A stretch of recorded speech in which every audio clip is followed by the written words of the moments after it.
Ladies and gentlemen, welcome back to the channel. I feel like we should talk about this Robotaxi event as soon as possible because some people are concerned or worried about what we got. It doesn't seem like very many people are excited about this event, and you can really break this into two different things, two different categories. You have the Robotaxi and the Model 2. That's what Wall Street was really trying to get out of this event, was details on the Robotaxi, details on the Model 2. Now, in terms of the Robotaxi, I think we got everything that we were expecting. We did. Texas and California will start operating Robotaxis by the end of 2025. That was what we were expecting, a limited rollout of Robotaxis by the end of 2025. Elon Musk did also confirm that Teslas will be fully autonomous, the Model 3, Y, S, X, and the Cybertruck by the end of 2025 as well. Again, this was kind of along the lines of expectations. And that's really all we got out of, guidance in terms of the Robotaxi. Elon did also go on to say that right now, like an Uber ride or something is about $1 per mile driven. And he believes that's going to get down to 30 to 40 cents net operating cost. So, who knows what that means for the overall, cost of like a Robotaxi ride longer term. That could be 60 cents per mile. That could be 80 cents per mile, just doubling these figures, assuming a 50% net margin associated with that. So I don't think that really gave us much of anything either. Elon did also mention that the hardware 5 that we're going to get in these cyber cabs it is going to be a little bit more advanced than we have in Teslas today, because these are going to be used as kind of a large data center, kind of like AWS, but with a bunch of different Teslas. That's not really new information either. Elon Musk did confirm that these cyber cabs are not going to have plug-in chargers. And that brings up a whole lot of other questions. If we don't have plug-in chargers, how are these things going to charge? If you put your Robotaxi onto the fleet, is there going to be sufficient chargers to charge your Tesla? Or could your Tesla possibly run out of battery? Or more likely, would it just return home unable to find a charger? Because it's going to take a long time to roll out wireless charging infrastructure for the amount of Teslas that could potentially sign on to the Robotaxi network. So I think from that perspective, it's like a real head scratcher. Like, how long is it going to take to roll out wireless charging infrastructure to be able to support a Robotaxi network? Is this going to be a Waymo-like rollout where it's going to be city by city? Tesla's going to deploy the wireless charging, tech in each city and get a rollout like that? Now, that would be faster than Waymo's approach, but that would still take a considerable amount of time. It would still, to some degree, restrict the operational capacity of Robotaxis. We did not get any further details than that. And I think that's something that may be tweaked. I think Tesla might realize it makes sense to have plug-in chargers. But then again, how do you make that work if you're creating a fully autonomous Robotaxi network? Like, there are some issues with this structurally, either way you want to put it, whether it's wireless charging, whether it is just charging in general, which I think was kind of highlighted today. And again, we did not get any new information, any updates to follow this whole wireless charging infrastructure that will need to be built out. Now, as expected, the cyber cab was the main product unveil. There was also a larger large van that was unveiled as well that can carry about 20 different people at max capacity that Tesla will also be manufacturing. it's going to be quite a distance down the line before that ever comes. So Wall Street really doesn't care about that. But the Cybercab is expected to be the Model 2. Here's the disappointment. This event was about one part Robotaxi, one part Model 2.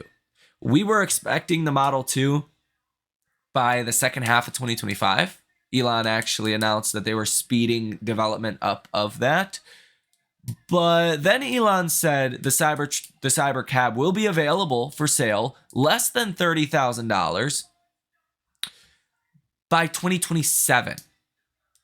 Well, he said, I don't want to be too optimistic because I'm optimistic sometimes, but I think by 2026. Let's call it by the start of 2027. Those were almost his exact words. The Cybercab will be available for sale in a mass market form. And that's when Tesla stock started to sell off in overnight trading, because investors were like, okay, if this is the Model 2, kind of same design, same rollout, right, as the Cybercab, and we're not expecting the Cybercab until almost 2027, then does that mean we're not expecting the Model 2 until almost 2027? I think we need more clarity on this. I think that's a big question that we're left kind of hanging on. Is Tesla going to do a cheaper Model 3 in the meantime before the Cybercab is available? Or not? We just didn't get a lot of details on that. And I think that was one of the most disappointing aspects of this. If you assumed the Cybercab was going to be the Model 2, then we just got that timeline pushed way back. And I think that's why Tesla stock really sold off. Other than that, we didn't get anything else. We didn't get anything of substance besides what was mentioned out of this event, which I do think some people found as a disappointment. We didn't get anything as far as expected margins. We didn't get anything as far as expected revenue or total addressable market or how fast the rollout could be from city to city. None of that. So from that perspective, this was also a disappointment. And I would just say, again, breaking this in two different parts, Robotaxi, it was kind of what we expected. The start of this in 2025 in Texas, California, and select cities, that all Teslas will be fully autonomous by the end of 2025. That was what we were expecting. That's fine. If you break this in terms of the Model 2, again, we may have got the timeline pushed back from midpoint 2025 to 2026 or the start of 2027.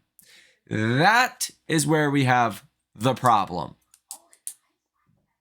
And again, it's only a problem because we didn't get clarity on this, whether or not we're going to get a smaller Model 3, maybe by midpoint 2025. Who knows? Maybe that's Tesla's plan, but we didn't get details. So I wouldn't be surprised if Elon Musk tries to clear some of these things up, potentially over Twitter, within the next 12, 24, 48 hours to provide some clarity. But from my perspective, this event was a disappointment. Now, in terms of what this means for Tesla stock, the economy is going to be a big deal. Earnings season is going to be a big deal. Tesla's earnings are obviously going to be a big deal. I don't think this needs to be some huge negative catalyst for Tesla, but I don't think it's a positive catalyst either. And I think part of the reason Tesla was only down about 3% following this event was because you had already sold off about 10% heading into it. So really, you're down like 13% from where you were on September 30th. So you had already baked in a fair bit of likely disappointment in Tesla stock within the last 10 days.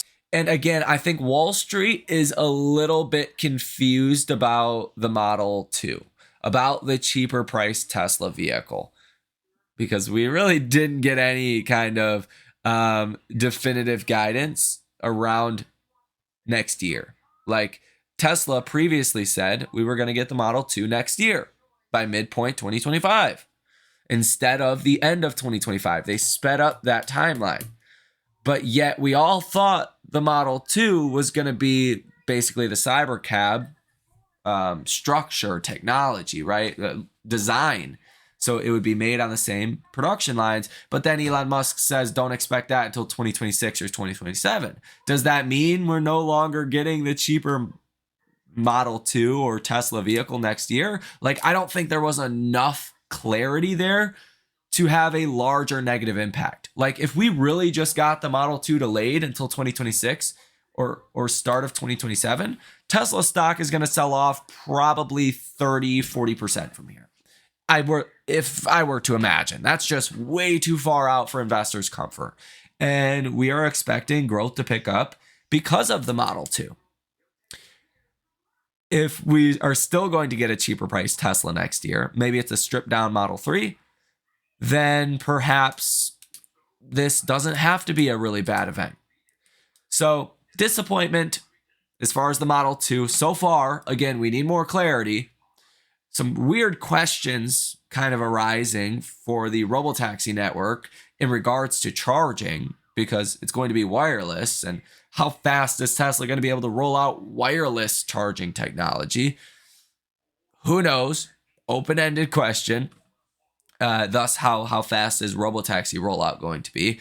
And then it was kind of just along the lines, again, of expectations for the start of the Robotaxi network by the end of 2025. Like, that was kind of well known. So I would say, weighing the good and the bad here, it's leaning more bad. It could be really bad. Again, if Elon did just confirm, don't expect a cheaper Tesla until 2026 or 2027. That would be really bad. We didn't get enough clarity to make that call that this is really bad. But it's like leaning here, this was more of a disappointment than we were hoping for. So again, I expect to get more clarity on the cheaper price Tesla product that's supposed to come out next year. As long as that is still on schedule, whether it's a broken down Model 3 or something else, that's just fine. Tesla stock will do well. I think Tesla will do very well if Elon confirms that that's still coming by midpoint 2025. But if that got pushed back, I would expect a 30 to maybe 40% decline over the next 1 to 3 months in Tesla stock. And that's just being honest with you. Wall Street will not like if the Model 2 got delayed until 2027. They just won't. That's like 8 quarters from now? Up to 12 quarters from now? Yeah, that's not going to fly for Wall Street's perspective. Again, if that was kind of just a missed communication error, lack of clarity error, then I think Tesla stock's going to go up. Tesla stock's going to do well because the Robotaxi was kind of everything we expected. So I don't know. I was hoping we would walk away with more answers than questions. But I walk away from this with a lot more questions than answers. And I think that, personally, to me, is a little bit of a disappointment, because we may not get answers to these questions for a considerable amount of time, unless Elon goes on Twitter and kind of debunks some of these things for us. So the question that everyone is asking me as well: should you sell Tesla? Should you buy Tesla? Should you, trim positions? I think it really depends on your time horizon. If you have a 3 to 5 year, 10-year time horizon, you're just fine. Wouldn't be concerned about it at all. If you're using money that you need for bills or to buy a house or pay for college or something along those lines in the next couple of years, then maybe looking at reducing your positioning makes some sense. if you are just investing in Tesla for a trade or for the near term, I would put the odds of a larger decline higher than a larger incline. In other words, you're more likely to fall than to go up, especially if we don't get clarity on the Model 2 and the cheaper priced Tesla. Just my opinion, clearly could be wrong. I hope I am wrong, because that's going to be really bad if we don't get the Model 2 next year. Growth estimates are expecting a lower price Tesla. And if you have a very short-term time horizon, then you should probably de-risk a little bit. But it's far too early to know this for sure. It's far too early to draw these conclusions. I think sitting tight, kind of waiting to get more clarity, probably makes the most sense here. Because if Tesla comes out tomorrow and confirms, still expect a $25,000 vehicle next year, Tesla stock's going to moon. And again, we didn't get any clarity on that. So let me know what you think about this information down below in the comment section. Hit the like button as well as subscribe to the channel if you have not done so already. You guys have a great rest of your day, and I will see you in the next one.